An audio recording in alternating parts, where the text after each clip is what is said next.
The cub's pride and the mouse's size. Once upon a time, in a faraway forest where towering trees kissed the clouds and birds sang sweet melodies from the branches, a mighty lion ruled. He was not only king because of his strength, but also for his wisdom and fairness, which earned him the respect of all creatures. The lion had one son, a curious young cub named Cub. Playful and full of energy, Cub spent his days chasing butterflies and leaping between the bushes. The king loved his son dearly, yet worry shadowed his heart. What would become of the forest if Cub grew up caring only for games, never learning the weight of leadership? One morning, the king fell gravely ill. His once bright face grew pale, and his breath came heavy. The wise old owl, with white feathers and knowing eyes, flew swiftly to his side. "Praise be, my king, that you are still with us," she said gently. The lion whispered weakly, "I fear not my illness, but my son's future. What if I leave, and he is unprepared to lead?"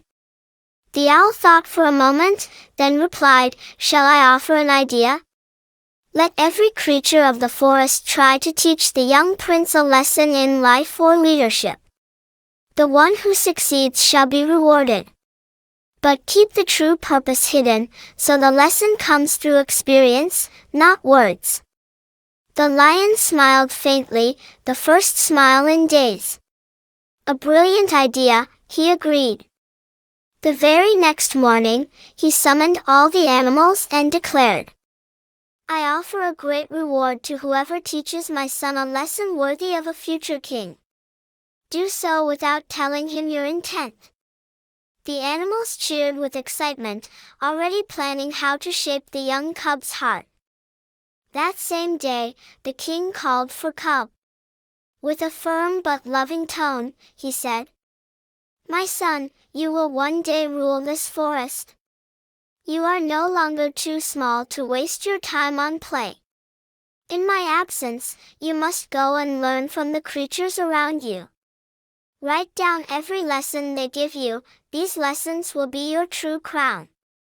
Cub frowned, muttering under his breath, "I am the son of the king.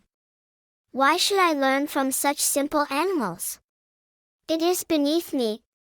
As he stomped through the forest in frustration, a small mouse named Maro scurried across his path, carrying a walnut twice his size. With a cheerful smile, Maro greeted, "Good day, young prince. How is our king's health?" Cub's eyes flared with anger.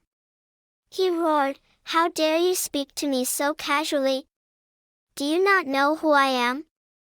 Terrified, the little mouse dropped his walnut and bowed low. "Forgive me, mighty prince. I meant no disrespect. I only wished to greet you and ask after your father's well-being." But Cub pounced, pinning the tiny mouse beneath his paw, jaws parting as if to swallow him whole. Maro squeaked desperately, "Please spare me. If you do, I promise I will never forget your mercy. Perhaps one day, I may even return the favor." Cub burst into laughter. "You? A mouse helping me? Absurd.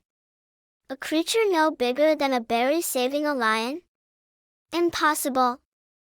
Still chuckling, he let the mouse go. "Run along, little one," he said mockingly. "You amuse me." Days passed. One afternoon, Cub wandered beyond the forest, unaware that hunters roamed nearby.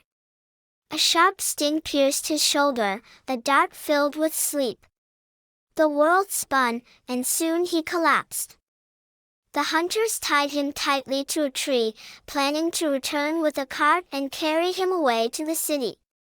By chance, Maro the mouse passed that way. His eyes widened in shock at the sight of Cub, bound and helpless. Without hesitation, he scurried to the ropes and began gnawing with all his might. Bite by bite, the cords snapped, and Cub stumbled free. Together they fled into the trees. Watch your step, Prince Cub. Maro squeaked. The hunters set traps. But Cub, still too proud, sneered, because you chewed some ropes, you think you can tell me what to do? I need no mouse to guide me. No sooner had the words left his mouth than, snap, Cub fell into a net trap laid by the hunters. Maro chuckled softly. Perhaps I should leave you now, mighty prince. Don't you dare. Cub roared angrily. I am king of this forest. I'll free myself without your help. Yet no matter how hard he clawed, the net only tightened. Panic gripped his heart as he imagined the hunter's return. His pride melted into fear.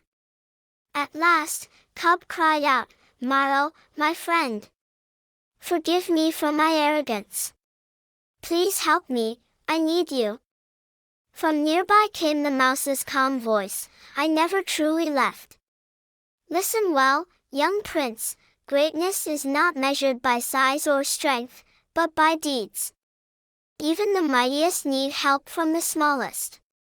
With swift bites, Maro chewed through the ropes once more, and Cub stumbled out, gasping with relief. Side by side, they ran back to the safety of their forest. That evening, Cub opened his notebook and wrote his very first lesson. Never look down on anyone, no matter how small, for even the smallest may save you from the greatest danger. Children, remember. Pride and arrogance make us blind, but humility opens our hearts to the strength of others.